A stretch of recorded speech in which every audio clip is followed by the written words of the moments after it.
untuk pemaparan. Nanti akan dilanjut ke narasumber berikutnya.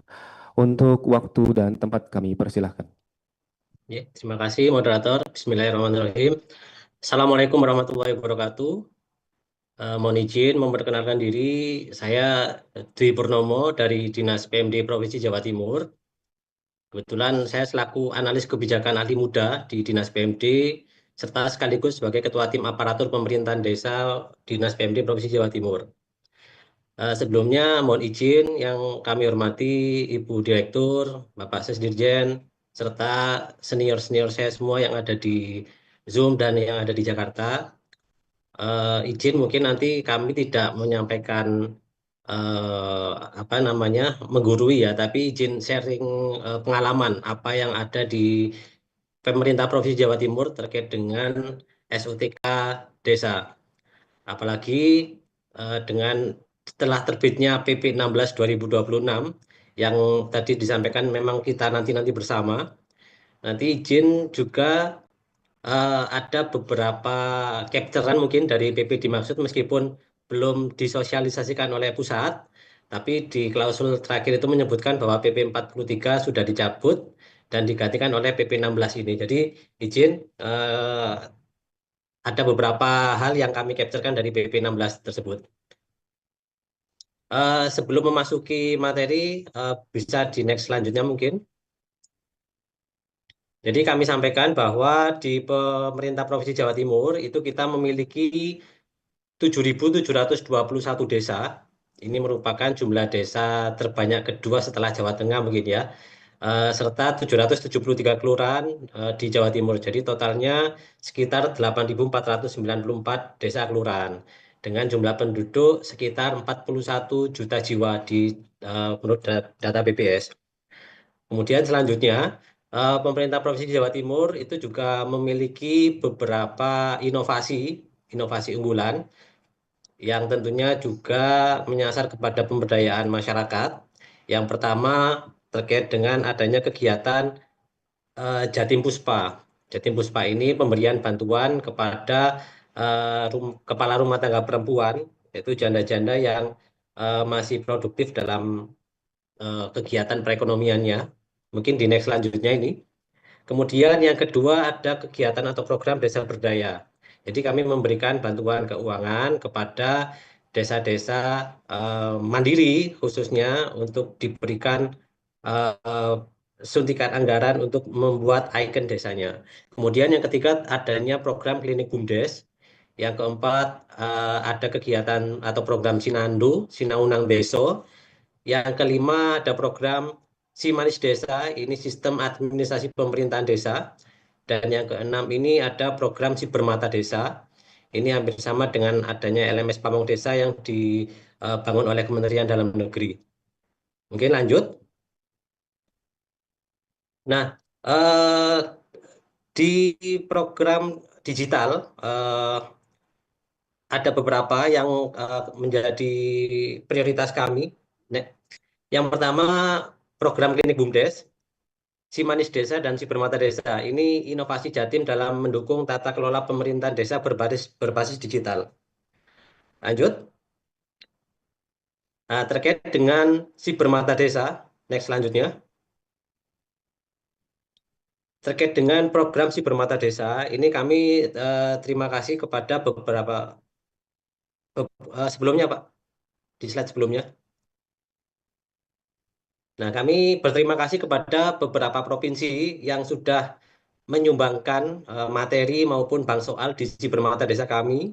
Ini ada Provinsi Kalimantan Tengah, Provinsi Nusa Tenggara Barat, Provinsi Bangka Belitung, dan Provinsi Bali. Kebetulan provinsi kami memiliki program namanya Misi Dagang dengan provinsi lain. Di tengah-tengah misi dagang itu juga dilaksanakan perjanjian kerjasama antar provinsi, salah satunya antar dinas PMD. Nah, di situ kami ada beberapa kegiatan juga yang dikerjasamakan, salah satunya terkait dengan peningkatan kapasitas aparatur pemerintahan desa. Nah, dari beberapa provinsi yang sudah pernah ber-PKS dengan kami, 4 provinsi ini yang sudah mengimplementasikan kerjasamanya dengan Jawa Timur. Jadi terima kasih untuk Kalimantan Tengah, Nusa Tenggara Barat, Bangka Belitung, dan Provinsi Bali. Selanjutnya, di next berikutnya, kita juga sudah mengaktifkan LMS Pamung Desa hampir sekitar 24.300-an orang aparatur pemerintah desa yang sudah kami konfirmasi, sudah kami verifikasi, namun ada sekitar 4% itu yang belum kami verifikasi karena memang ada kesalahan SK yang diupload. Namun sampai saat ini kita masih belum mengaktifkan LMS Pamung Desa dikarenakan terkendala dengan adanya pelatih ataupun asisten pelatih untuk pelaksanaan LMS Pamung Desa. Sekaligus nanti mohon dari Kementerian Dalam Negeri untuk keberlanjutan LMS Pamung Desa ini juga kita tunggu-tunggu untuk kegiatan berikutnya. Oke, di next selanjutnya,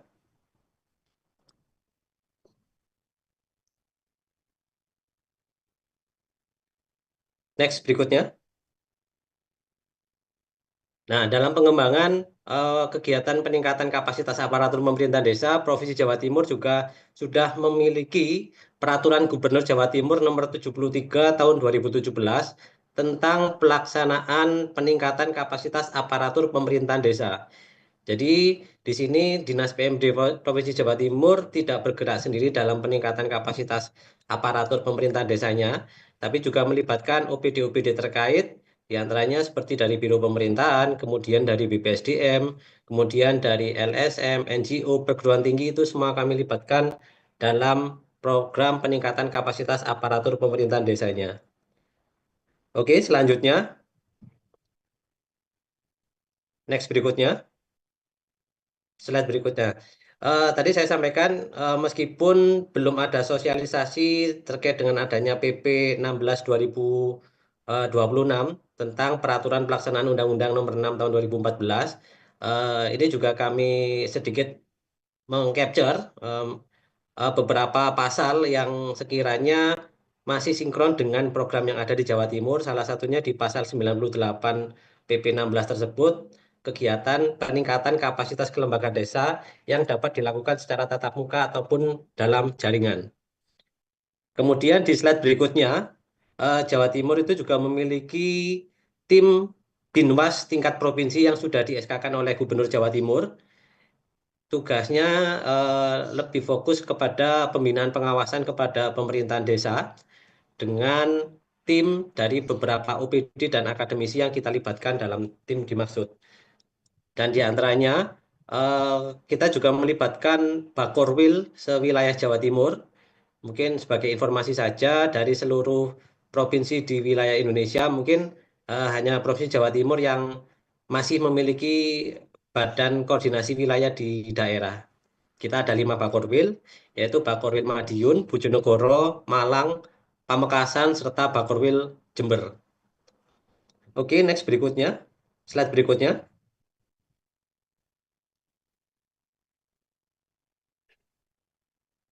Di Jawa Timur kita juga setahun 2 kali itu melaksanakan pendataan bagi aparatur pemerintahan desa, mulai dari kepala desa yang definitif, PJ, PAW, PLT, kemudian Sekdes juga demikian. Kita data Sekdes yang definitif, Sekdes yang PNS ataupun PLT, kemudian perangkat desa yang lainnya, KASI, KAUR, KASUN, staf desa, serta anggota BPD.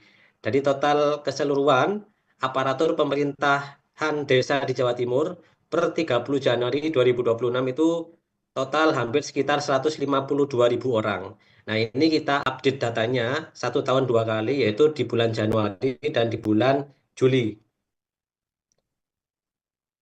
Di slide berikutnya, dari total 151.000 aparatur pemerintahan desa tadi, itu kita intervensi melalui program Sibermata Desa yang kami sampaikan tadi, bahwa baru 24.000 orang aparatur pemerintah desa yang sudah menggunakan Sibermata Desa. Ini Sibermata Desa perlu diketahui kita bangun sejak tahun 2022, jadi sudah berjalan 4 tahun, hampir 4 tahun, dan sudah bisa meningkatkan kapasitas atau kompetensi dari aparatur pemerintah desa sebanyak 24.000 orang. Kalau kita pelaksanaan BIMTEK secara konvensional itu paling banyak 1 tahun hanya sekitar 400-an orang. Tapi PR kita juga masih banyak, dari 151.000 itu masih kurang sekitar 100 30-an, 130 ribuan orang lagi yang harus kita bina, meskipun tidak secara tatap langsung. Nah, dari si Permata Desa ini juga, kita juga masih memiliki PR sekitar 2.381 desa itu belum terdaftar di si Permata Desa kami. Dari 24.000 tersebut, sekitar 18.000 perangkat desa sudah bergabung, 1.100 kepala desa dan 4.570 anggota BPD sudah menggunakan si Permata Desa ini sebagai salah satu media pembelajaran mandiri bagi aparatur pemerintahan desa dimaksud. Kemudian slide berikutnya, dari analisis aplikasi kami ini sudah sebanyak 56.429 total kunjungan sampai tahun 2026 ini. Jadi selama 4 tahun sudah 56.000 orang mengunjungi si Permata Desa kami. Dan yang sudah melaksanakan post-test itu sekitar 43.000 orang. Dan yang lulus post-test itu sebanyak 26.000 orang. Dan yang belum lulus 17.000 orang. Jadi untuk post-test ini untuk mengukur apakah materi yang sudah kita sampaikan itu bisa diterima atau tidak dengan rincian soal sebanyak 20 soal di materi post-testnya. Kemudian paling tidak ada 15 soal itu benar. Dan nantinya mereka akan mendapatkan sertifikat kelulusan dari pemerintah Provinsi Jawa Timur. Kemudian di slide berikutnya, dalam kegiatan peningkatan kapasitas aparatur tersebut, kami selalu menyampaikan kepada teman-teman kabupaten dan kota Batu bahwa apabila ada pembinaan kepada pemerintah desa, itu selalu melibatkan BPD, kepala desa, dan perangkat desa. Jadi apa yang disampaikan kepada mereka itu akan selaras dan sinkron, tidak di dalam satu sisi yang lainnya. Kemudian di slide berikutnya, di tahun 2025 lalu kita juga sudah memiliki instrumen evaluasi kinerja bagi aparatur pemerintah desa. Ini sebenarnya dimungkinkan untuk evaluasi bagi PJKades yang memang di tahun-tahun sebelumnya bisa menjabat sampai sekitar 5 tahunan karena adanya kebijakan moratorium pelaksanaan pilkades seperti itu.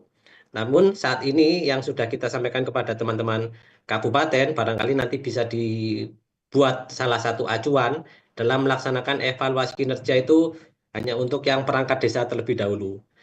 Jadi untuk kegiatan mutasi atau rotasi itu memang tidak diatur dalam regulasi Kementerian Dalam Negeri, namun ada beberapa daerah yang memiliki kebijakan melaksanakan rotasi atau mutasi perangkat desa yang biasanya kepala desa itu secara subjektif menunjuk siapa di jabatan mana, namun dengan adanya pedoman evaluasi kinerja ini bisa menjadi salah satu instrumen atau tools dalam melakukan penyegaran atau rotasi jabatan di jajaran perangkat desa. Kemudian selanjutnya Provinsi Jawa Timur itu juga memiliki program bantuan keuangan atau honor tambahan bagi aparatur pemerintah desa.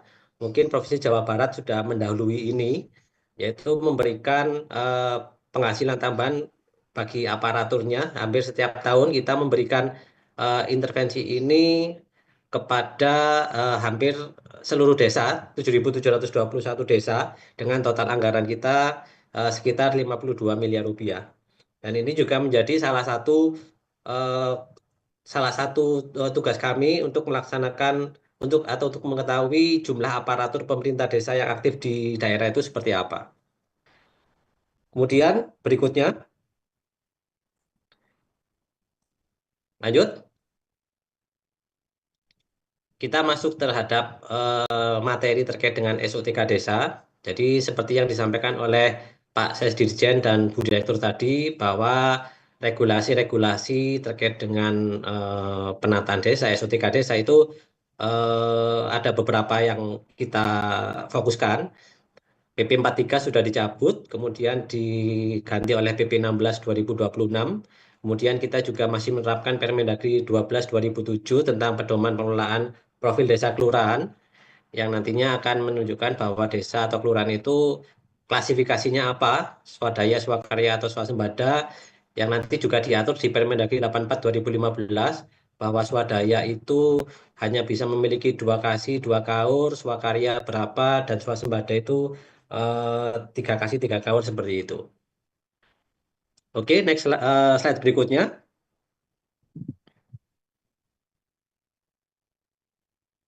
Ini di PP 16 juga saya cuplik bahwa perangkat desa mungkin sama, terdiri dari sekdes, pelaksana kewilayahan atau kepala dusun, dan pelaksana teknis kasih kaur yang nantinya akan diatur lebih lanjut dalam peraturan menteri yang menyelenggarakan urusan pemerintahan di bidang dalam negeri. Jadi kemungkinan dari Permendagri mungkin ya.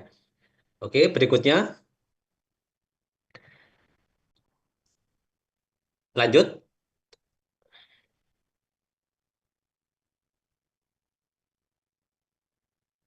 slide berikutnya. Nah, kita juga mencuplik dari Permendagri nomor 111 tahun 2014 bahwa dalam penyusunan rancangan Perdes itu ada 4 Perdes yang wajib dievaluasi oleh Bupati melalui camat, yaitu Perdes tentang APBDes, kemudian tentang pungutan, tata ruang, dan SOTK. Nah, SOTK ini makanya kenapa tadi disampaikan bahwa sebaiknya memang di tingkat kabupaten itu memiliki peraturan bupati tentang SOTK desa. Lanjut. Ini kondisi di Jawa Timur. Kita kemarin update per tanggal 14 April 2026 melalui Prodeskel bahwa dari 7.721 desa Jawa Timur memiliki 759 desa yang berklasifikasi swasembada. Otomatis SOTK-nya adalah pola maksimal 3 kasih 3 kaur. Kemudian 2078 desa itu berklasifikasi swakarya. Ini fleksibel bisa 2 kasih 3 kaur atau sebaliknya. Kemudian ada juga 4.884 desa yang berklasifikasi swadaya. Jadi hanya bisa memiliki 2 kasih dan 2 kaur. Namun demikian, untuk klasifikasi ini nanti akan bisa berubah karena ini masih pertengahan di bulan April.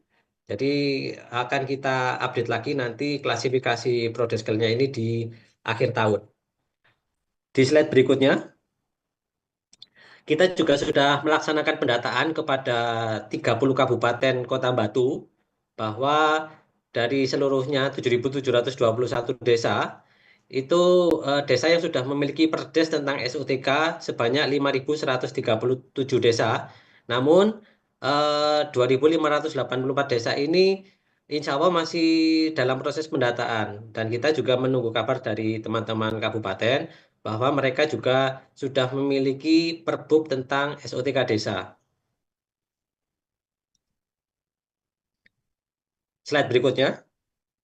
Mungkin ini contoh kabupaten, salah satu kabupaten di Jawa Timur yang taat terhadap regulasi yang disusun oleh Kementerian Dalam Negeri di tahun 2025. Ini ada satu desa di Kabupaten Banyuwangi, Kecamatan Purworejo, ada desa Sumberasri. Di sini klasifikasi dari profil desanya itu adalah swasembada. Otomatis nanti idealnya memiliki 3 kasih dan 3 kaur. Kita lihat di slide berikutnya. Dari klasifikasi ini, Kabupaten Banyuwangi juga sudah menyusun Perbub Banyuwangi. Ini tahun 2024, perubahan atas Perbub sebelumnya di tahun 2017 tentang SOTK pemerintahan desa. Nah, di salah satu klausulnya dari Perbumnya Banyuwangi ini SOTK ditetapkan dengan peraturan desa. Di slide berikutnya, Perbub tentang SOTK sudah ada di Banyuwangi, kemudian Perdes tentang SOTK desa juga sudah dibuat. Jadi selaras klasifikasi tadi untuk Desa Sumberasri itu sudah klasifikasi swasembada, kemudian Perbubnya Banyuwangi sudah ada, Perdes SOTK-nya juga sudah ada, dan kita lihat di slide berikutnya itu SOTK-nya harusnya ada 3 kasih dan 3 kaur. Jadi sudah sesuai. Ini insya Allah kalau untuk Jawa Timur itu sesuai dengan Banyuwangi. Jadi kita sampaikan kepada teman-teman kabupaten pada saat kita melaksanakan pembinaan terkait dengan Prodeskel khususnya. itu silakan disesuaikan dengan kondisi real apa adanya. Jadi tidak dimaksimalkan semua.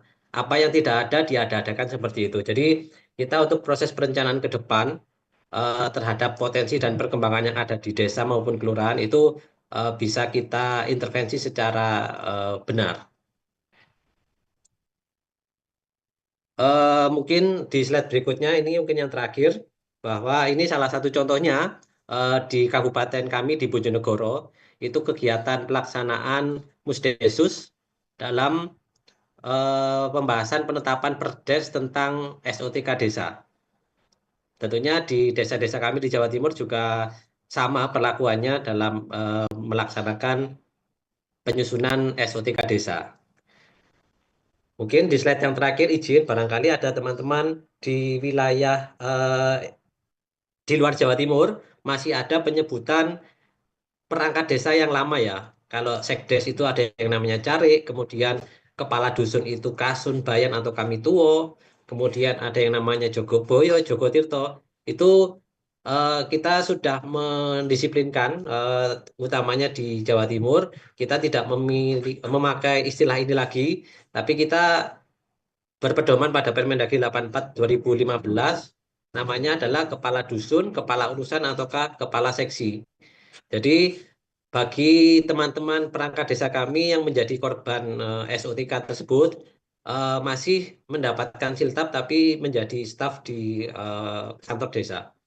Mungkin demikian dari kondisi yang ada di Jawa Timur. Selanjutnya nanti kami mohon arahan dari teman-teman Kementerian Dalam Negeri. Barangkali juga bisa jadi sharing untuk teman-teman di wilayah di luar Jawa Timur. Demikian dari kami, matur suwun. Kurang lebihnya mohon maaf. Wabillahi taufik wal hidayah. Wassalamualaikum warahmatullahi wabarakatuh. Waalaikumsalam warahmatullahi wabarakatuh. Boleh kita berikan aplaus, apresiasi terhadap pemaparannya Pak Dwi Pur, luar biasa. Jawa Timur ada 6 inovasi, tadi beberapa saya catat memang sangat luar biasa sekali. Baik, untuk selanjutnya kita beralih ke narasumber berikutnya, Ibu Ananda Putri Sujatmiko, SIP MPP. Apakah suara saya terdengar, Ibu? Selamat pagi, Pak Epsot, terdengar Bapak. Oh, baik. Izin Ibu nanti akan memaparkan terkait arah kebijakan penataan kelembagaan desa melalui penguatan SOTK desa dalam perspektif reformasi birokrasi. Baik, waktu kami berikan kurang lebih 15 menit, Ibu. Waktu dan tempat kami persilakan. Ya, baik. Terima kasih banyak, Pak Epson. Bismillahirrahmanirrahim. Assalamualaikum warahmatullahi wabarakatuh. Yang saya hormati Pak Direktur Jenderal Pemerintahan Desa, Pak Dr. Laude Ahmad. Kemudian yang saya hormati juga tadi ada Pak Sepijen, Pak Murtono. Selamat pagi, Pak.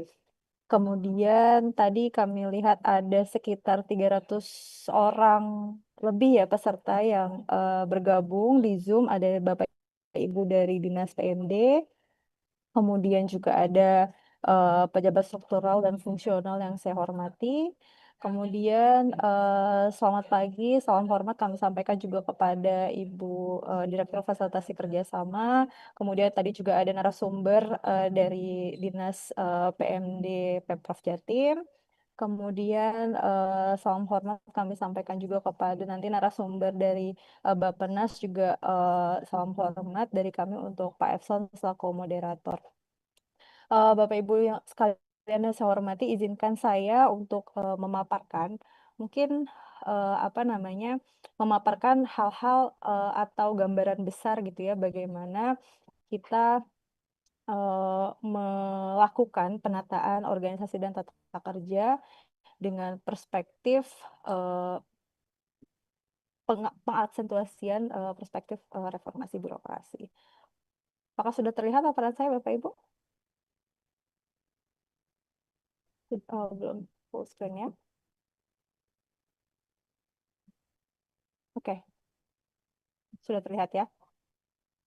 Oke, baik. Terima kasih banyak Bapak Ibu. Nah, mungkin sebelumnya kami ingin sampaikan dulu bahwa memang Kementerian Pan-RB itu terutama kami gitu ya dari Deputi Bidang Kelembagaan dan Tata Laksana itu tidak memiliki kewenangan yang konkret gitu ya dalam menyusun pedoman struktur organisasi dan tata kerja di level desa gitu ya. Kami tidak memiliki apa namanya mandat untuk mendukung muatan gitu ya dari SOTK tersebut, sehingga memang jujur ini baru pertama kali Pak untuk kami untuk mengikuti forum apa namanya koordinasi terkait dengan SOTK desa gitu ya, sehingga tadi pengarahan dari Pak Setjen, kemudian dari Bu Direktur, kemudian juga tadi dari Bapak dari Dinas PMD Jawa Timur, ini jadi bahan belanja masalah juga untuk kami Pak Efson, sebagaimana agenda kita pada pagi hari untuk menginventarisasi kira-kira permasalahan SOTK di desa itu seperti apa sih gitu ya. Kalau yang tadi saya lihat pemaparan dari apa namanya eh Bapak Pak siapa tadi Pak Dwi Pur gitu ya dari Dinas Pak PMD Dwi Pur. Jawa Timur, memang desa itu sekarang tidak lagi kalau yang saya lihat ya Pak Epson, mohon izin dari apa namanya diskusi kita pagi hari ini, desa tidak lagi hanya sebatas entitas administratif gitu ya, melainkan sudah jadi core pusat pelayanan publik masyarakat gitu, sehingga masyarakat di desa apapun kebutuhan ya kebutuhan lokal gitu ya, eh, apa namanya perkembangan lingkungan strategis di desa termasuk halnya digitalisasi ini sudah harus bisa diwadahi atau dijalankan perannya dengan maksimal mungkin oleh entitas pemerintahan desa gitu ya. Sehingga harapannya nanti kalau misalnya Permendagri 84 2015 ya Pak Efson kalau nggak salah yang menjadi dasar SOTK desa gitu ya. Masih masih Permendagri itu kan Pak Efson? Masih izin, Masih ya, Ibu. masih ya. Oke. Berarti kalau ini masih tetap dijadikan dasar sebagai pedoman penyusunan SOTK desa, dan apabila Permendagri ini nanti ke depan kita akan evaluasi gitu ya, bagaimana apa namanya evaluasi dengan konteks kekinian, apalagi kan Undang-Undang Desa kita sudah terbit yang baru gitu ya.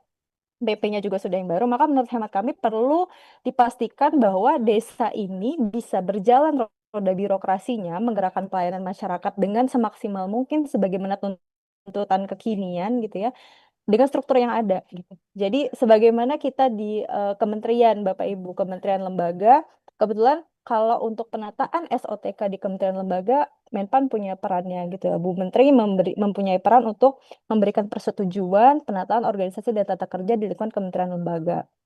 Ketika kita melakukan penataan struktur dan organisasi dan tata kerja di level Kementerian Negara, kami punya misi besarnya adalah memastikan bahwa struktur yang disusun itu adaptif gitu ya, tidak kaku, tidak rigid, sehingga mampu mengikuti perkembangan zaman gitu ya, mampu mengikuti tuntutan-tuntutan dinamika yang sangat-sangat dinamis berkembang gitu ya. Karena kalau kita lihat arahan Bapak Presiden saat ini luar biasa ya, sangat sangat sangat dinamis gitu ya, sehingga rumah yang kita jalankan bersama-sama ini perlu capable, perlu adaptif untuk menjalankan arahan-arahan tersebut. Apalagi kalau kita bicara desa, banyak sekali isunya ya, ada koperasi desa, koperasi merah putih gitu ya. Belum lagi apa namanya pembangunan-pembangunan lain yang menuntut kapasitas pemerintahan desa yang maksimal gitu ya. Nah, sehingga paparan pada pagi hari ini Bapak Ibu kami akan fokus mungkin ke gambaran besar gitu ya, gambaran umum bagaimana sih organisasi pemerintahan yang eh, kalau kami bicaranya 3T gitu ya, tepat fungsi, tepat struktur, eh, tepat proses, dan plus tata kelolanya baik gitu ya. Ini gambaran umum yang saya harap tidak hanya bisa kita implementasikan di level instansi pemerintah pusat, tidak hanya bisa kita turunkan ke level pemerintah daerah, tapi juga bahkan esensinya gitu ya bisa kita terapkan juga di level pemerintahan desa. Nah, Bapak Ibu yang saya hormati dari Dinas PMD, kemudian juga Bapak Ibu dari Dirjen Pemerintahan Desa dan rekan-rekan sekalian, ini mungkin ada semacam landasan dan arah kebijakan penataan kelembagaan dan tata laksana yang saat ini sedang kita fokuskan gitu ya. Kalau kita lihat, memang arah kebijakan ke depan adalah kita sudah bicara eh, penguatan transformasi gitu ya. Kita sudah bicara bagaimana kelembagaan itu tidak hanya kalau dulu kita bicaranya miskin struktur kayak fungsi, tapi itu dulu banget 2010, 2009, 2012 gitu ya. miskin struktur kayak fungsi. Kalau sekarang arahnya adalah right size gitu ya, struktur yang tepat ukurannya, tepat fungsi gitu ya, sehingga nanti dia tidak hanya tepat fungsi, tepat struktur, tapi juga bisa kolaboratif, bisa adaptif tadi. Sehingga harapannya nanti di 2045 kita bisa mewujudkan kelembagaan yang andal untuk menjaga pertumbuhan ekonomi yang tinggi dan pelayanan dasar yang berkualitas serta efektif gitu ya. Karena kelembagaan ini tadi jadi motor penggerak pelayanan publik gitu ya, baik itu di level apapun, karena kita bicara pemerintahan itu salah satu dari 4 fungsi besaran pemerintahan adalah sebagai pelayanan publik. Nah, Bapak Ibu yang saya hormati, ini adalah salah satu 3 pilar gitu ya, kita 3 pilar transformasi kelembagaan dan tata laksana dan bagaimana mewujudkan struktur pemerintahan yang adaptif gitu ya.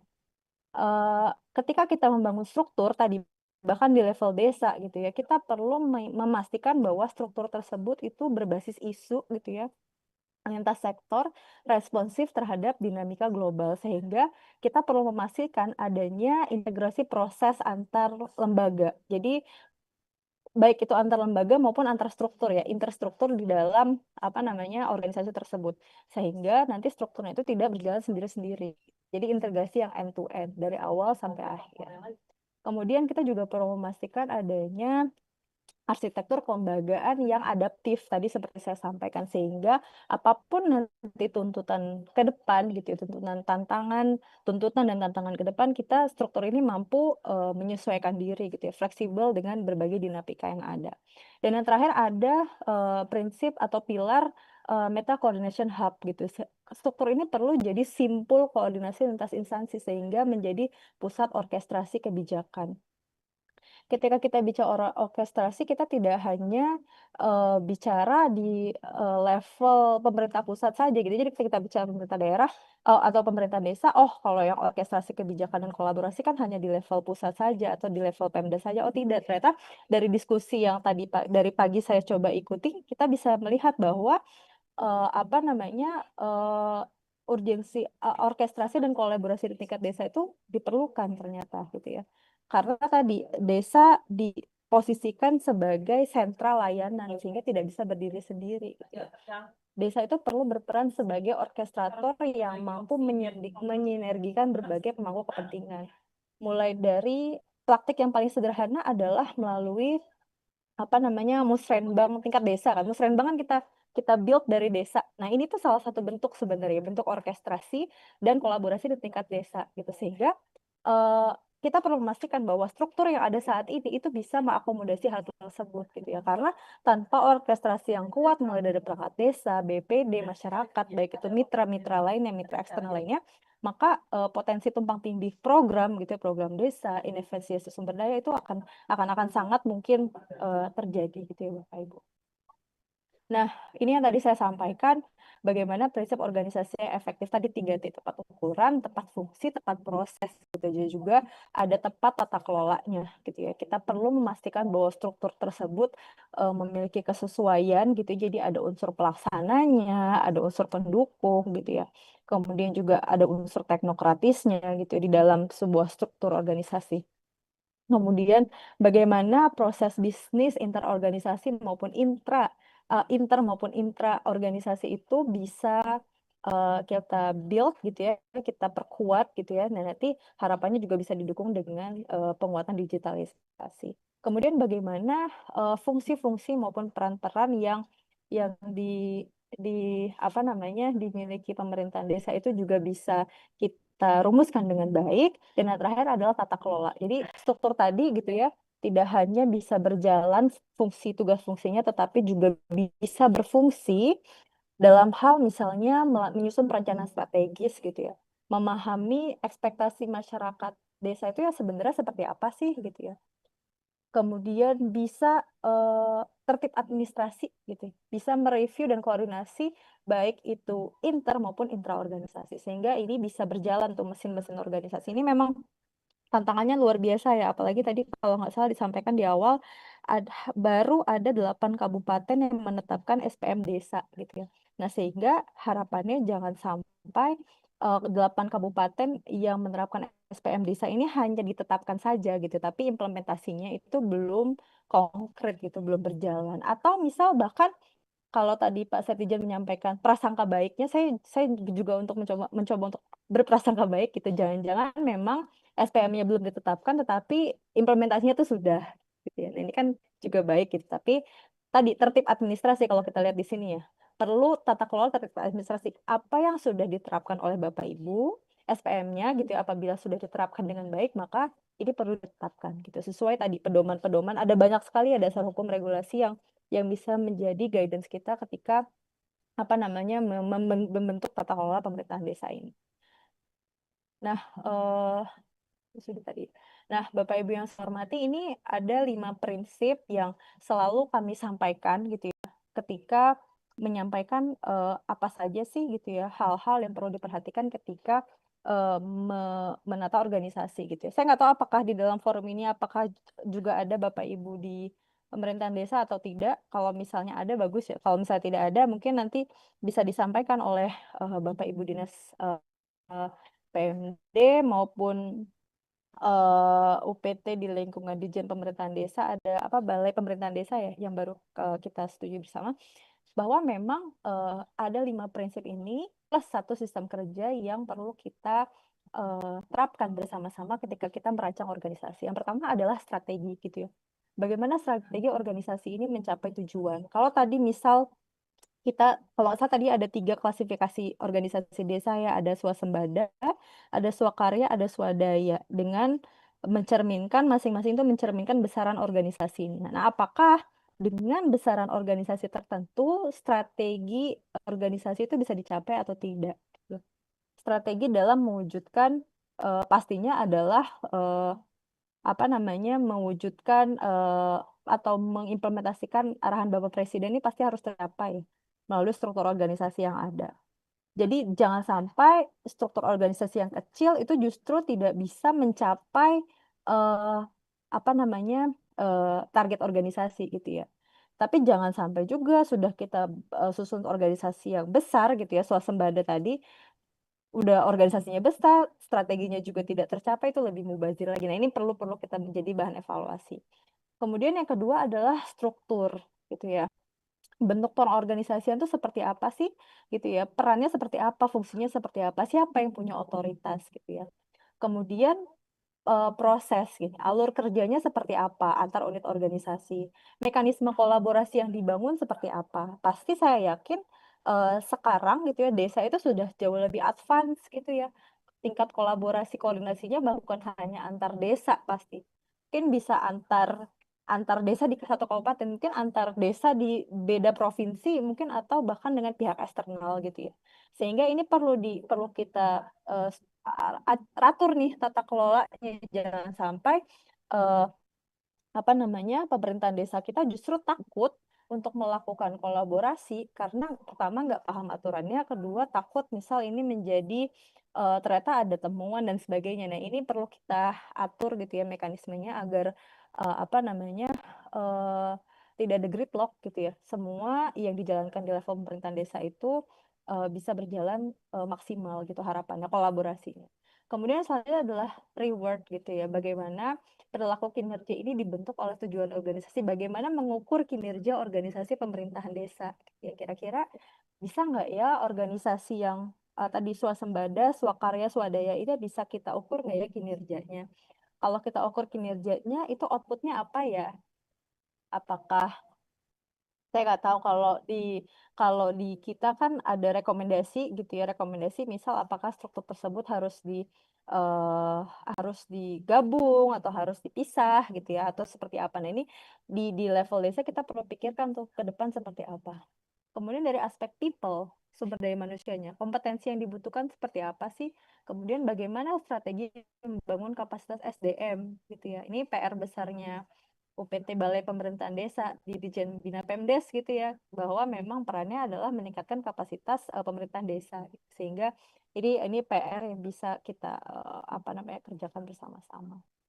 Nah, Bapak Ibu yang saya hormati, nah ini ada juga 10 prinsip kelembagaan yang efektif gitu ya. Yang pertama adalah perlu sejalan dengan kebijakan pembangunan nasional. pembangunan nasional itu dasarnya apa? Ada RPJP, ada RPJMN, yang mana ini nanti juga turun sampai ke level desa gitu ya. Kemudian yang kedua selaras dengan peraturan perundang-undangan. Makanya tadi saya sampaikan perlu ada, saya nggak tahu apakah ada atau sudah ada atau belum gitu ya.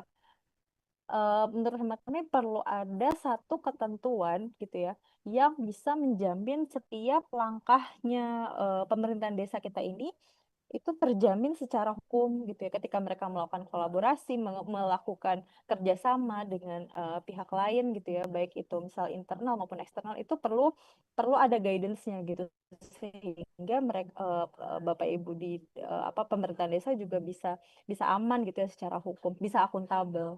Kemudian mengedepankan kerjasama multi pihak yang kolaboratif. Nah ini tadi kami sampaikan bahwa memang ternyata perlu gitu sudah tinggi sepertinya kebutuhan pemerintahan desa untuk melakukan kerjasama yang kolaboratif. Kemudian dilakukan secara transparan, partisipatif dan akuntabel. Nah ini bisa menjadi media apa namanya apa ya media edukasi pemerintahan, edukasi birokrasi untuk masyarakat desa gitu ya, agar masyarakat desa juga tahu oh pemerintahan saya itu sudah melakukan apa sih untuk saya, untuk kami warga desa gitu ya. Karena praktiknya tuh ternyata transparan, partisipatif, akuntabel gitu. Jadi ini juga jadi sarana edukasi untuk masyarakat desa. Kemudian selanjutnya adalah memperhatikan efisiensi dan efektivitas anggaran. Kita tahu bahwa saat ini memang dengan berbagai dinamika yang ada, sepertinya tata kelola keuangan kita perlu kita jaga sebaik mungkin gitu ya, dengan efisiensi dan sebagainya. Sehingga memang apa namanya sumber daya yang terbatas ini, anggaran itu kan salah satu sumber daya yang terbatas. Sehingga dengan sumber daya yang terbatas ini kita bisa memastikan bahwa pelayanan-pelayanan prioritas gitu ya, yang ada di desa itu bisa tetap dilaksanakan. Jadi kalau di kami ketika kita menyusun SOP standar operasional prosedur, nanti ini juga bisa jadi bahan diskusi ya, apakah di level pemerintahan desa itu sudah ada SOP belum sih gitu ya. Nah, ini SOP itu biasanya disusun apabila jadi idealnya semua aktivitas pemerintahan itu ada SOP-nya, gitu ya.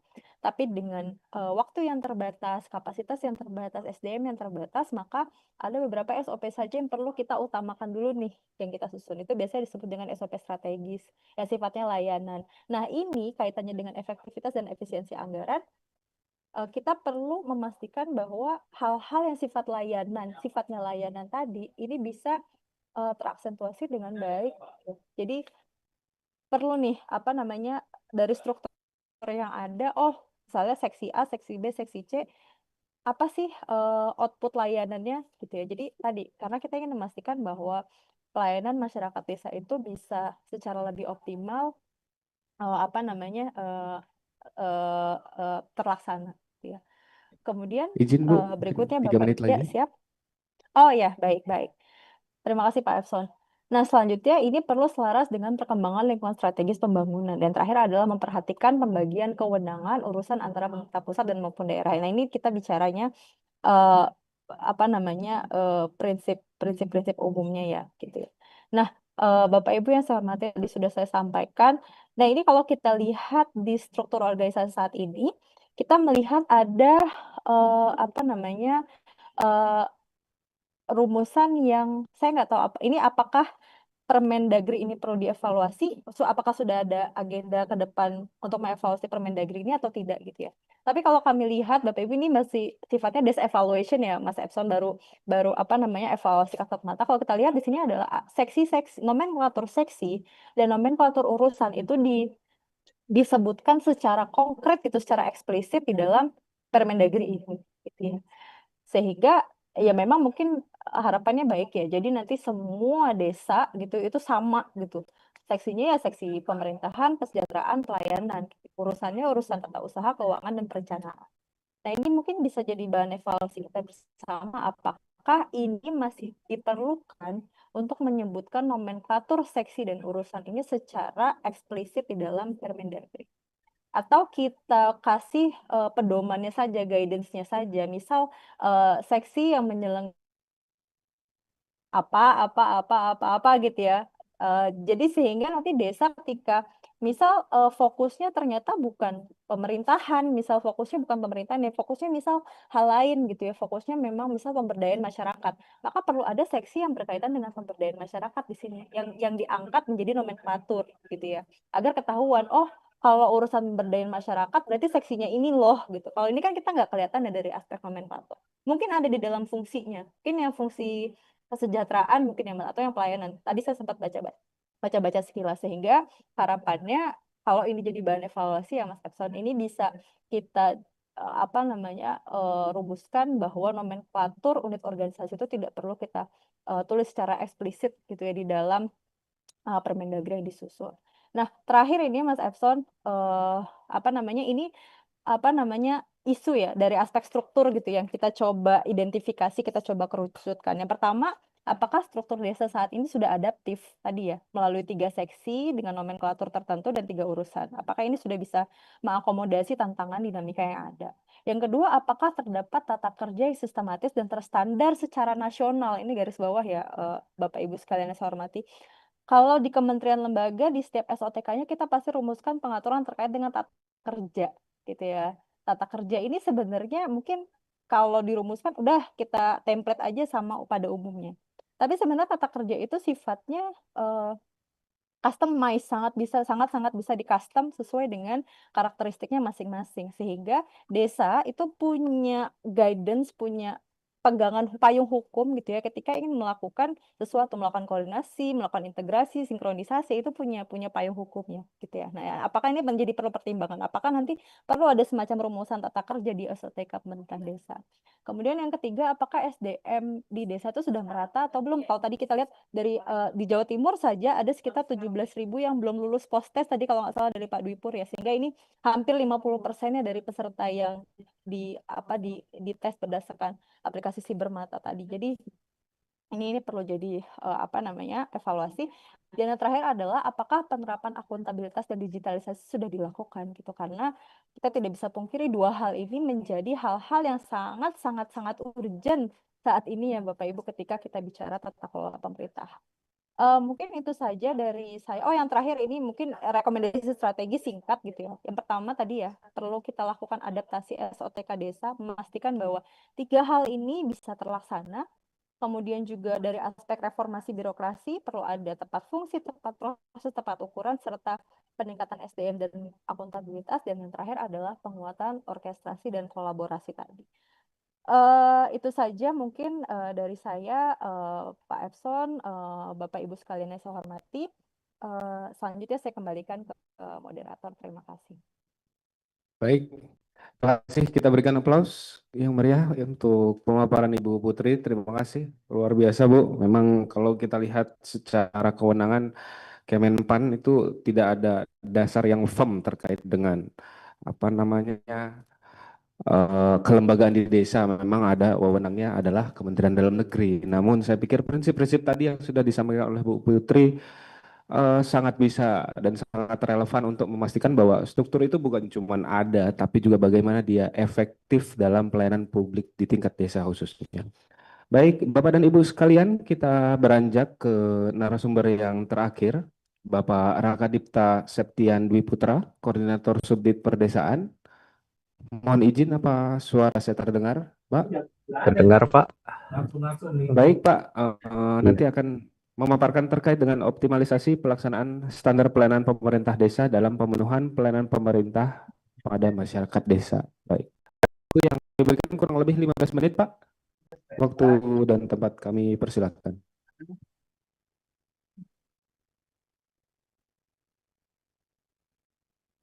Baik, terima kasih. Assalamualaikum warahmatullahi wabarakatuh.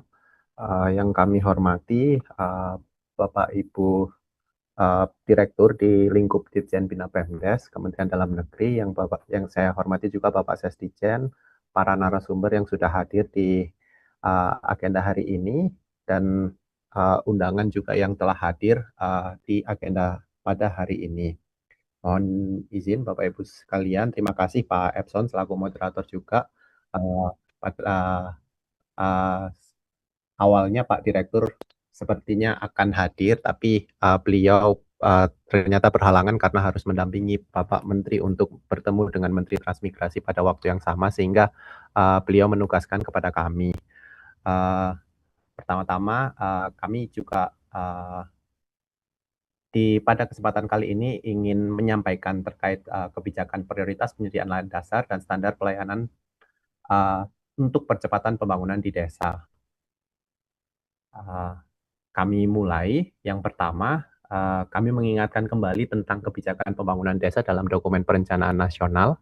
Di RPJMN 2025 sampai 2029, pembangunan desa itu sendiri ada di prioritas nasional 6, yaitu membangun desa dari bawah untuk pertumbuhan ekonomi, pemerataan ekonomi, dan pemberantasan kemiskinan. Di mana target pembangunan desa itu sendiri itu adalah peningkatan kemandirian perdesaan yang di indikator utamanya itu dihitung melalui indeks desa, di mana target 2029 itu ada 25,79% desa mandiri seperti itu. Lalu di RKP 2026 sendiri memang highlight arah kebijakannya meneruskan RPJMN ya tentunya untuk kemandirian perdesaan, juga intervensi-intervensi yang dilakukan juga dalam rangka mendorong pemenuhan target di RPJMN 2025 sampai 2029, di mana target ini turun ke kegiatan prioritas, salah satunya pemenuhan layanan dasar dan infrastruktur desa, lalu juga ada transformasi ekonomi lokal dan tata kelola pemberdayaan desa yang adaptif.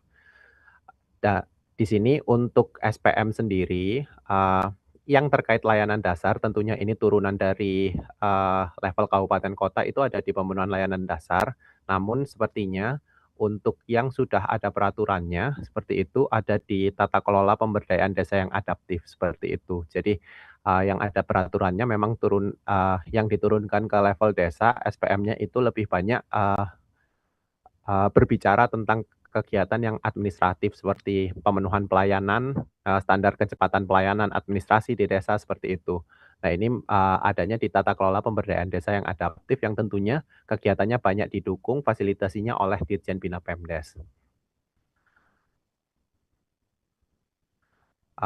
Ini sebenarnya saya sedikit mengingatkan juga kembali untuk konseptualisasi layanan dasar seperti itu. Layanan dasar itu kan kebutuhan pokok masyarakat ya yang harus dipenuhi oleh negara sesuai dengan kewenangannya baik di level pusat, provinsi, kabupaten, guna menjamin hak warga negara itu sendiri.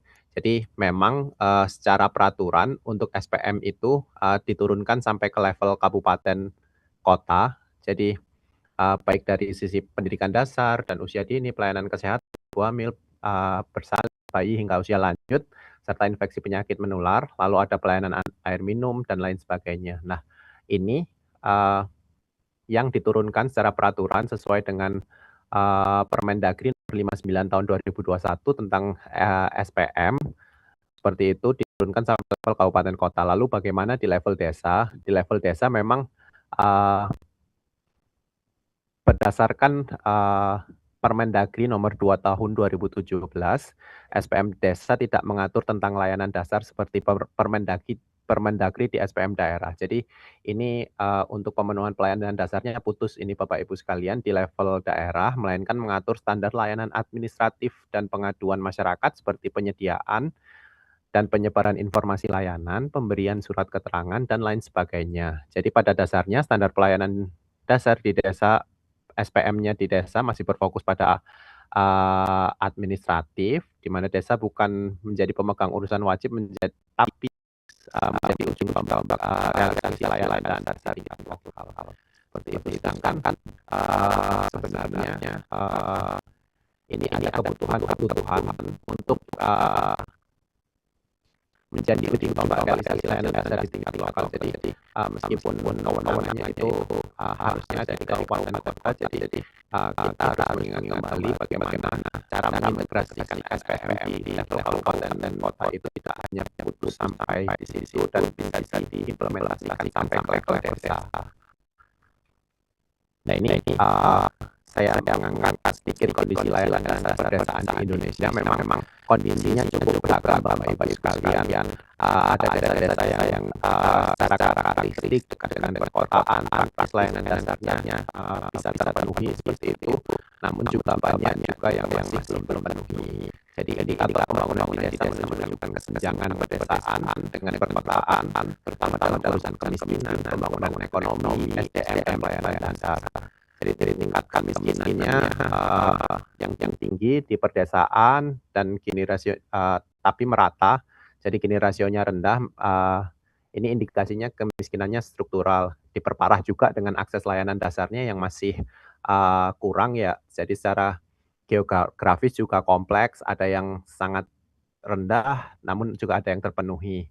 Lalu sumber daya manusia, kita ketahui juga ada ketimpangan, keterbatasan kapasitas SDM di tingkat lokal yang membuat desa sangat bergantung pada tenaga ahli, pendampingan, dan lain sebagainya di beberapa wilayah. Lalu pelayanan dasar aksesnya juga masih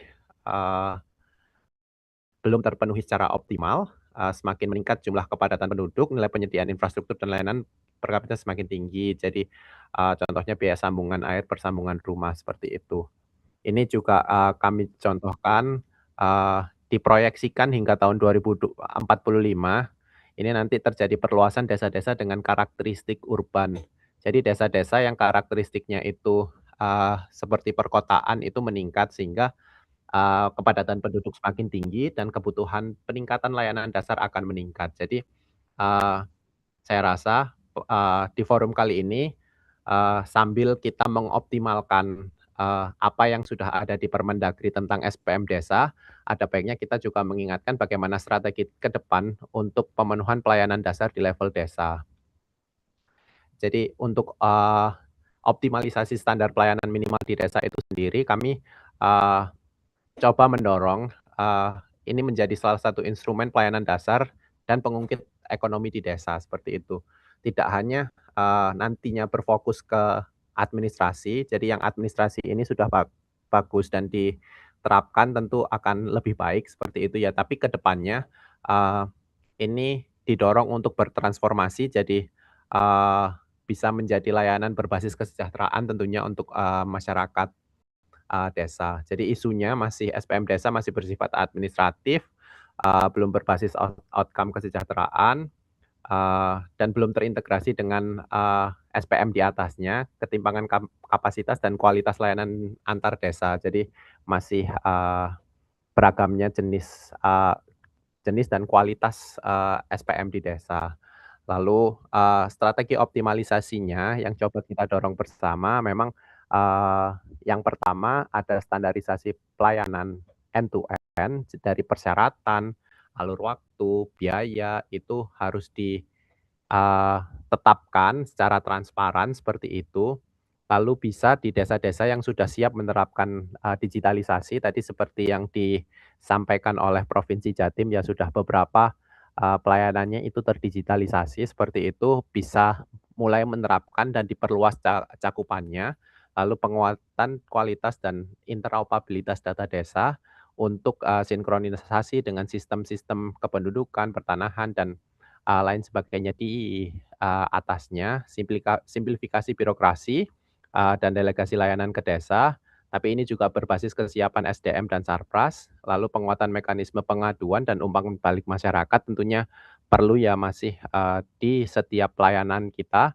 Ini yang saya rasa masih harus terus didorong, di mana masyarakat juga bisa menyampaikan umpan balik terhadap usulan-usulan perbaikan pelayanan di level desa maupun di level atasnya. Dan juga peningkatan kapasitas aparatur desa berbasis standar layanan. Tadi juga sudah dilakukan oleh Pemprov Jatim seperti itu. Ada peningkatan kapasitas aparatur desa meskipun berdasarkan nilai hasil Brites dan Postes masih ada kekurangan, tapi itu sudah merupakan awalan yang baik seperti itu ya. Jadi ke depannya memang diperlukan transformasi SPM desa yang dari awalnya cuman berbasis administratif, coba kita dorong juga agar bisa inline dengan SPM di level kabupaten seperti itu. Jadi capaian SPM di desa bisa juga mengungkit capaian SPM di level kabupaten kota. Lalu integrasinya di dalam RPJMN, RKP, RKPD, sampai RKPDes tadi sudah kami sampaikan di mana layanan dasar perdesaan itu menjadi salah satu fokus utama di RPJMN 2025 sampai 2029, dan standarisasi diferensiatif berbasis tipologi desa. Seperti yang sudah saya sampaikan sebelumnya, tadi ada beberapa desa yang memang nanti karakteristiknya jadi sudah urban, dan desa yang mengalami kesulitan geografis tentunya memerlukan standar pelayanan yang berbeda dan ini harus diadres bagaimana, inovasi dari Bapak Ibu di kabupaten kota dapat memetakan, kondisi desanya masing-masing. Tentunya outcome yang ditargetkan itu peningkatan akses dan kualitas layanan dasar di desa, eee, penurunan kemiskinan dan ketimpangan antar desa, dan penguatan produktivitas dan ekonomi lokal desa sesuai dengan, target-target di RPJMN 2025 sampai 2029. Selanjutnya, ini tadi strategi pemenuhan layanan dasarnya, seperti yang kami sampaikan, ini, SPM desanya berbasis tipologi, ini kami contohkan terkait, desa yang urban, suburban, periurban, dan desa yang rural seperti itu, ini tentu berbeda terkait dengan kepadatan penduduknya, kebutuhan layanannya pasti sangat berbeda. Lalu, eee penguatan layanan dasarnya,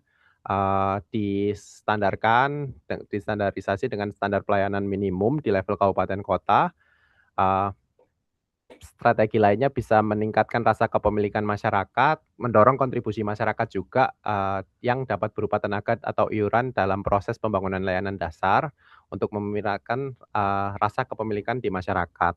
Contohnya, kita pernah punya project yang terkait, water and sanitation for low income communities project yang mensyaratkan dukungan dana dari masyarakat sebesar 20%, di mana masyarakat mau menyumbang untuk kebutuhan pelayanan dasarnya sehingga, dalam prosesnya masyarakat menjaga aset-aset yang ada sehingga itu bisa lebih berkelanjutan seperti itu. Jadi selain desa memenuhi, bagaimana desa juga bisa mendorong keterlibatan aktif masyarakat untuk, memenuhi, layanan dasarnya seperti itu.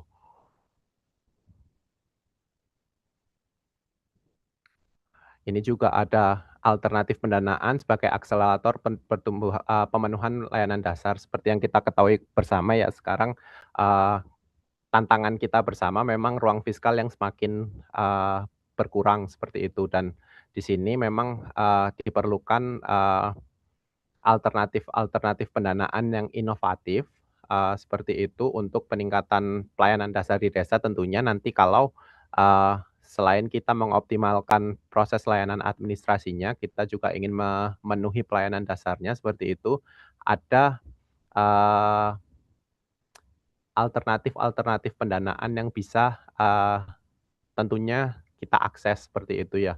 Seperti ada perdagangan karbon, lalu, Ziswaf terkait zakat, infak, dan shodaqoh dan wakaf seperti itu di desa-desa yang memang, membutuhkan, ini bisa, bekerja sama tentunya. Lalu ada, CSR juga, ini juga perlu didorong untuk, pemenuhan layanan dasar di desa-desa yang masih memerlukan.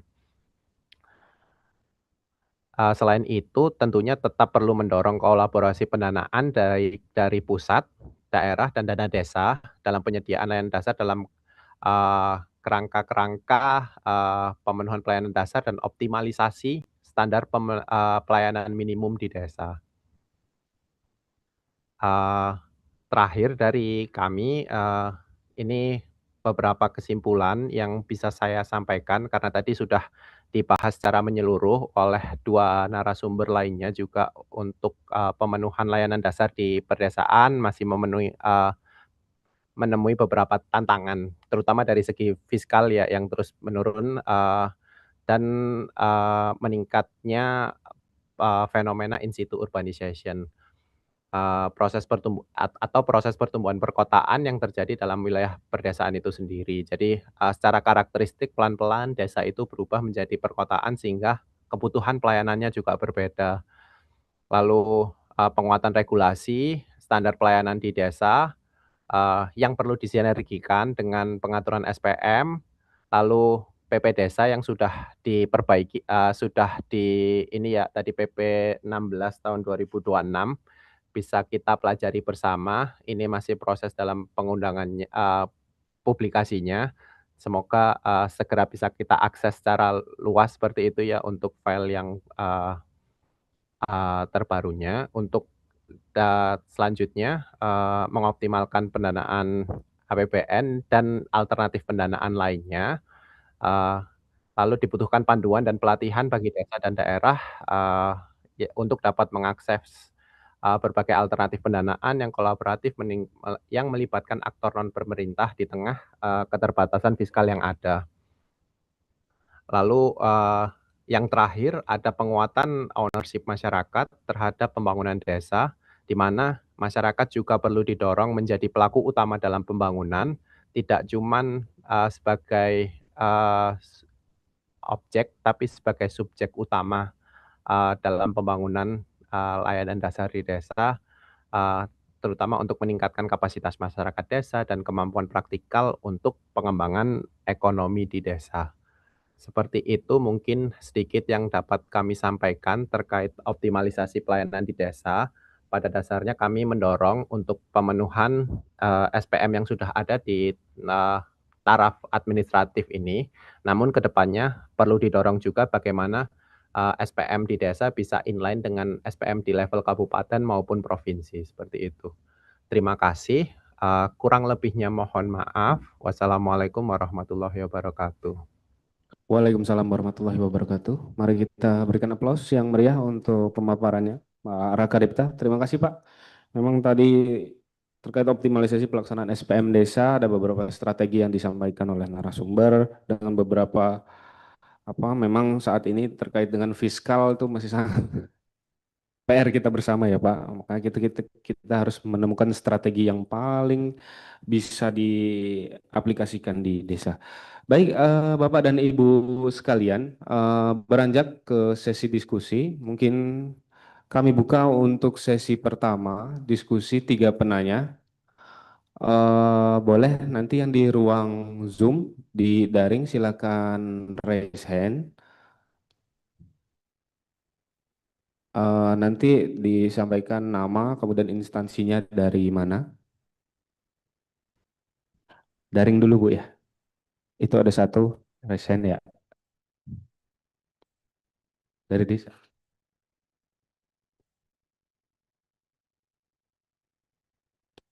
Baik, dari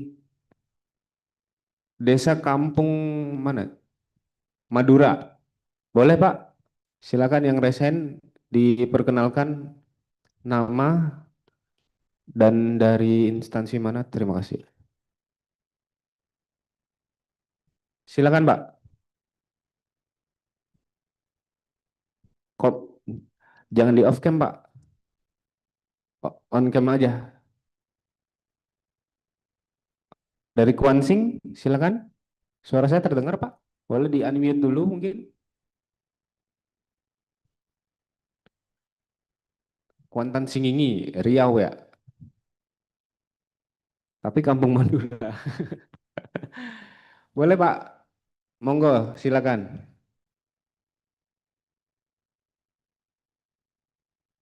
Di unmute dulu.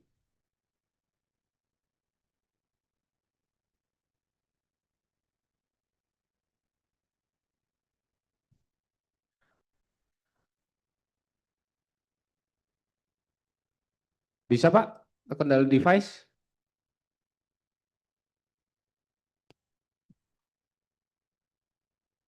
Nggak bisa ya? Mungkin ada yang lain lagi. Silakan Bapak dan Ibu dari peserta daring yang ingin mungkin memberikan masukan atau pertanyaan pada tiga narasumber. Silakan Bapak dan Ibu sekalian.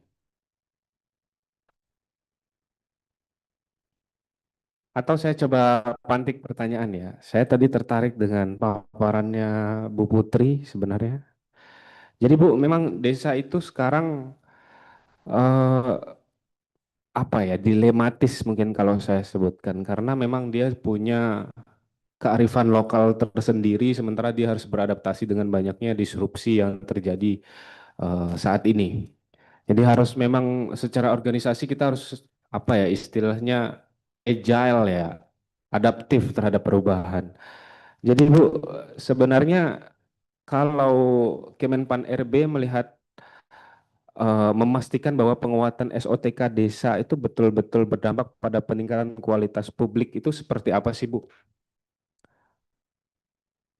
Bu Putri, Ya, sebenarnya ya, siap. bagaimana sih desa itu harus apa beradaptasinya itu harus seperti apa? Karena kan kita tahu sekarang perubahannya sangat cepat sekali. Ya, betul, Mungkin betul. boleh Betul sekali. direspon. Terima kasih Bu. Ya, baik. Terima kasih banyak, Mas Epson. Ya, memang tadi ya, dinamika yang kita hadapi saat ini itu ternyata tidak hanya terasa di level pemerintah pusat ya, bahkan sampai ke entitas desa gitu. Semua merata dinamikanya sehingga memang kita dari pusat sampai ke desa itu memang harus sama-sama beradaptasi. Nah, kalau kita lihat dari eh, struktur ini kan sebenarnya hanya menjadi motor ya, Mas, sebenarnya. Tapi mesinnya itu kan ada SDM-nya gitu ya. Kemudian motor ini bisa jalan cepat dari tujuan A ke tujuan B itu kan jalannya harus mulus.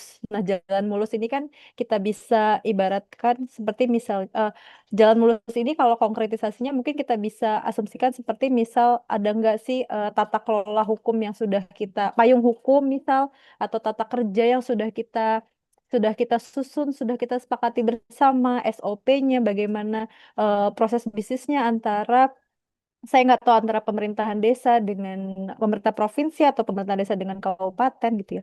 Ini kan semua harus terbangun jadi satu kesatuan gitu. Nah, ketika kita mengevaluasi struktur organisasi pemerintahan desa, menurut kami ini ibarat gunung es itu hanya di ujung gunung esnya saja. Di bawah-bawahnya tuh perlu kita lihat gitu ya.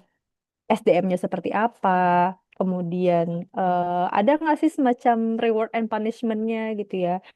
Kemudian bagaimana kinerja, tadi kalau keterkaitan dengan kinerja, bagaimana sejauh mana desa itu bisa mengimplementasikan arahan-arahan eh, kepala daerah atau bahkan misalnya Bapak Presiden atau misalnya apakah misal dari Dijen Pemerintahan Desa ada nggak sih instrumen evaluasi kinerja desa gitu ya, terutama pemerintahan desa gitu ya yang bisa kita pedomani.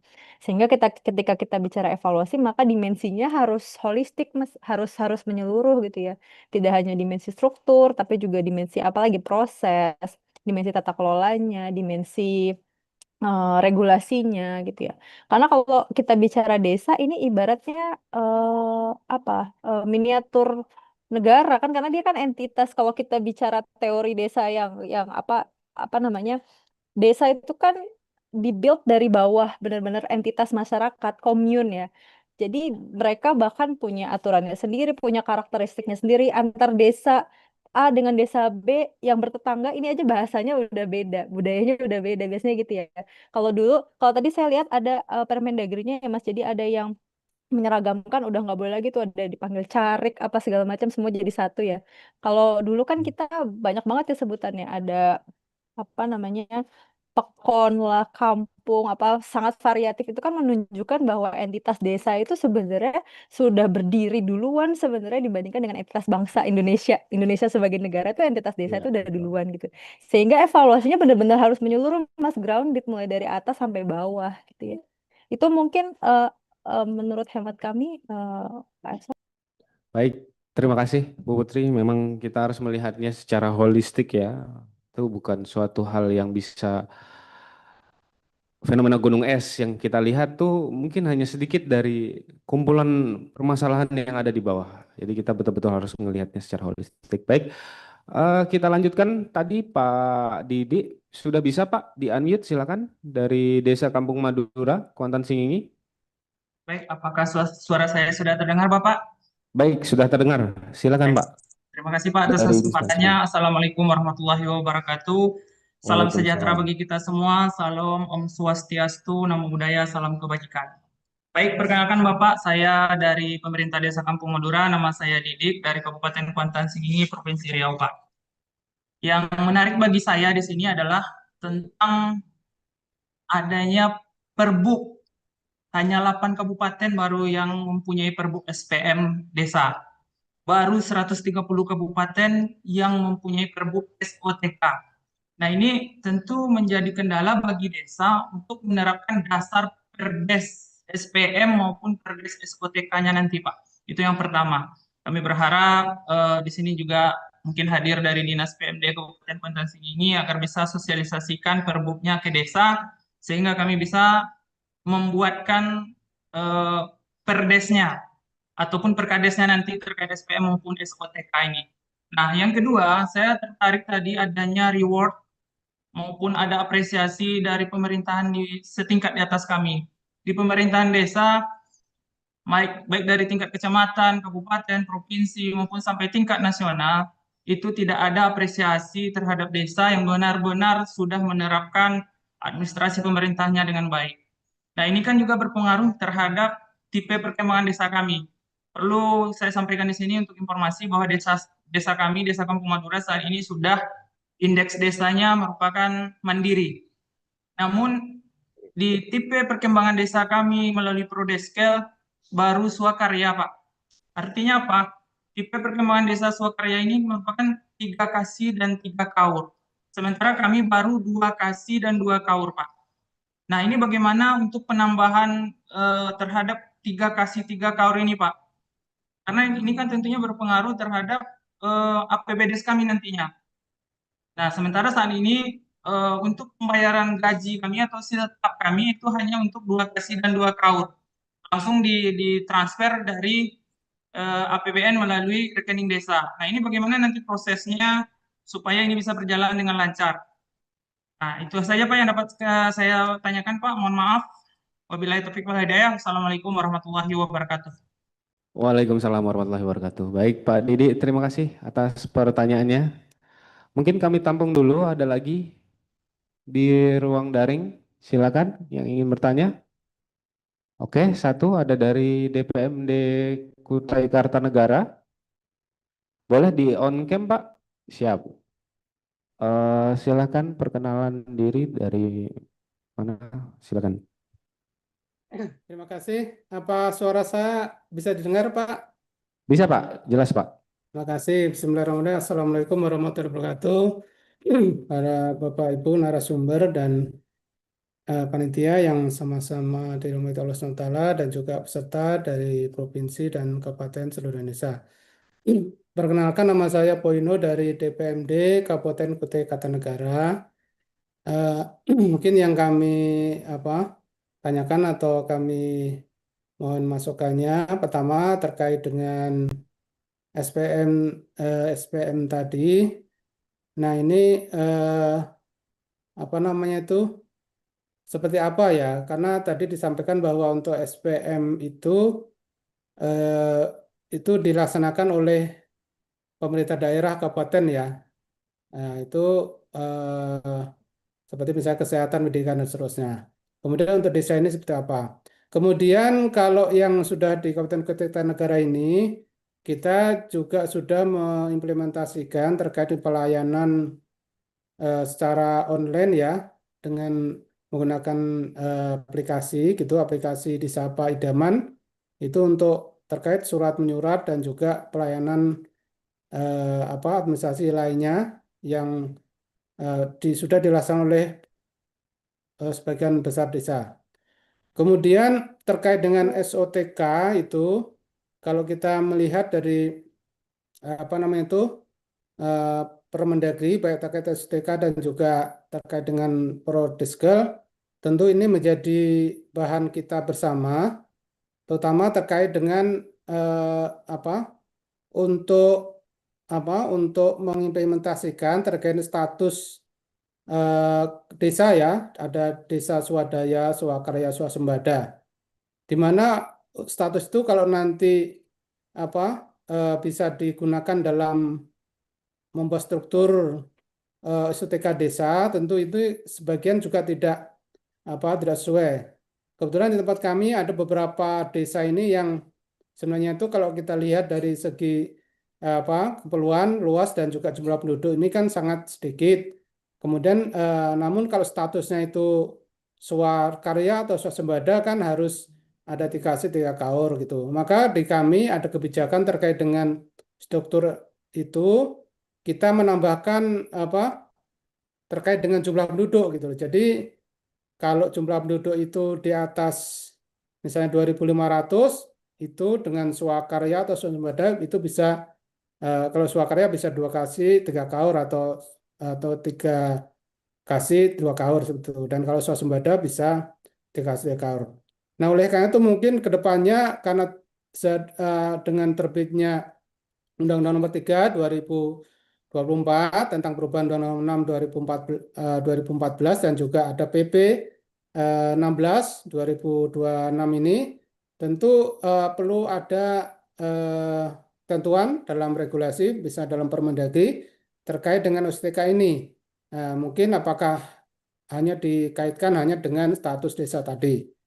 Mungkin sementara seperti itu. Kemudian terkait dengan STK, kalau di kami sebagian desa ini sudah nyusun karena pada saat desa ini mau melakukan penjaringan perangkat desa, ini kita persyaratkan ya terkait dengan apa namanya itu perdes tentang SOTK desa. Sebentar seperti itu, terima kasih. Kami kurang lebih mohon maaf. Wassalamualaikum warahmatullahi wabarakatuh. Waalaikumsalam warahmatullahi wabarakatuh. Baik, terima kasih Pak. Izin Bapak siapa tadi? Saya kurang dengar. Namanya Pak, izin. Poino, Pak, Poino, Poi, no, Poino. iya. Oke, terima kasih Pak dari DPMD Kutai Kartanegara. Baik, ada satu lagi, Ibu Rizka dari mana? Belitung ya? Silakan Ibu. Mungkin boleh open kamera ya? Silakan. Oh nggak ada.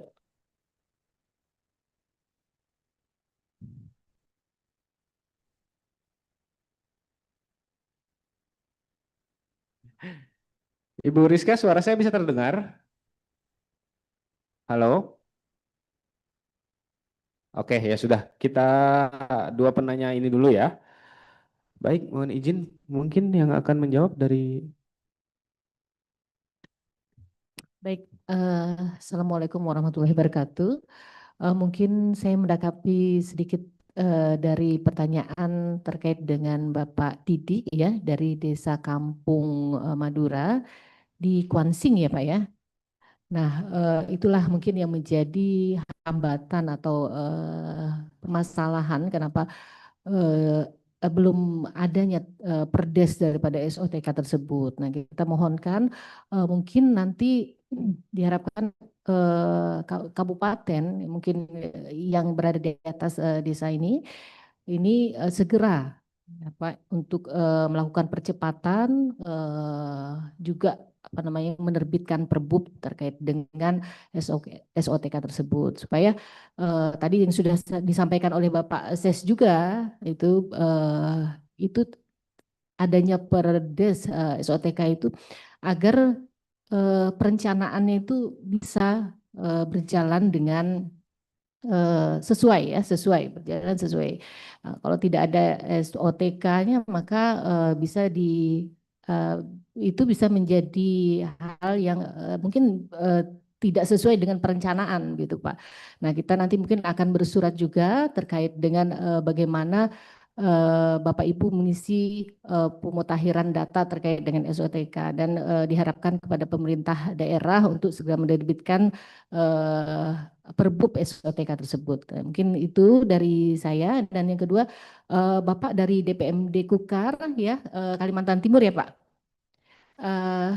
Di sini saya melihat bahwa Kalimantan Timur itu sudah terdapat SOTK jumlahnya perbubnya itu ada 6, artinya di sini ada 85,71%. Mungkin sudah cukup baik ya Bapak Ibu, mungkin bisa ini ada ditindaklanjuti oleh desanya, dan cuman kami belum mendapatkan data untuk desa yang sudah membuat perdes tentang SOTK tersebut, dan mungkin nanti setelah keluar setelah keluar Permendagri PP tentang 16/2026 ini, maka nanti akan dilakukan penyesuaian terkait dengan SOTK tersebut.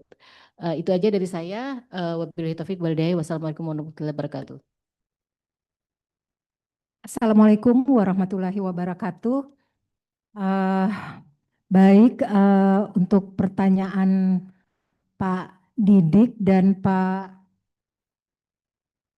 Poimo ya, Pak Poimo ya, mungkin sama dengan yang disampaikan oleh Ibu Iva terkait SOTK. Jadi sekarang itu kami sedang mendata terkait kabupaten dan desa yang telah menetapkan peraturan bupati dan peraturan kepala desa. Kalau di data kami Pak, untuk Kabupaten Riau sama sekali belum ada terkait dengan Perbub SPM dan Perdes SPM.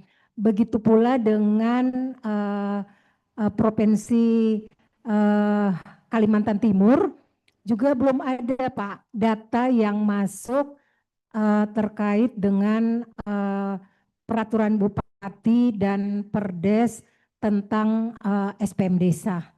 Mungkin kami akan mendata secepatnya, kami akan bersurat dan mengirimkan ke Bapak Ibu terkait dengan pendataan terkait yang sudah menetapkan peraturan bupati tentang SPM dan perdes tentang SPM.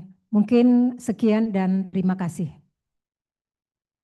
Baik, kita berikan aplaus kepada Bu Iva dan Bu Suraida atas responnya. Terima kasih Bu. Saya pikir kami cukupkan untuk 3 penanya dulu ya Bapak dan Ibu sekalian.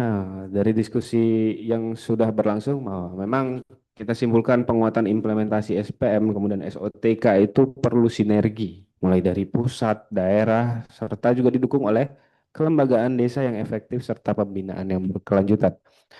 Kami mengucapkan terima kasih kepada seluruh narasumber, Pak Dwi Pur, Mbak Putri, Pak Raka Dipta, terima kasih banyak atas waktunya, atas sharingnya. Nanti kita akan next time mungkin akan kita hubungin lagi. Terima kasih. Kemudian terhadap partisipasinya para peserta, terima kasih banyak. Sebelum saya tutup, mohon izin ada sedikit pantun lagi. Burung nur terbang ke seberang, hinggap sebentar di pohon cemara. Terima kasih atas diskusi yang berkembang. Semoga bermanfaat bagi desa kita semua. Baik, terima kasih Bapak dan Ibu sekalian. Mohon maaf atas segala kesalahan. Saya kembalikan kepada MC. Wassalamualaikum warahmatullahi wabarakatuh. Waalaikumsalam warahmatullahi wabarakatuh. Dengan berakhirnya seluruh rangkaian kegiatan pada hari ini, maka secara resmi telah ditutup acara koordinasi inventarisasi dan pendataan standar pelayanan minimal desa, serta konsolidasi penataan struktur organisasi dan tata kerja desa bagi pemerintah desa. Kami menyampaikan terima kasih atas kehadiran, partisipasi, serta perhatian Bapak Ibu sekalian, sehingga kegiatan ini dapat terlaksana dengan baik dan lancar. Semoga seluruh rangkaian materi dan hasil pembahasan pada kegiatan ini dapat memberikan manfaat serta menjadi penguatan dalam pelaksanaan tugas, khususnya dalam mendukung implementasi SPM Desa dan penataan SOTK Desa ke depan. Kami mohon maaf apabila selama acara berlangsung terdapat kekurangan atau hal-hal yang kurang berkenan. Akhir kata, billahi taufiq wal hidayah. Wassalamualaikum warahmatullahi wabarakatuh.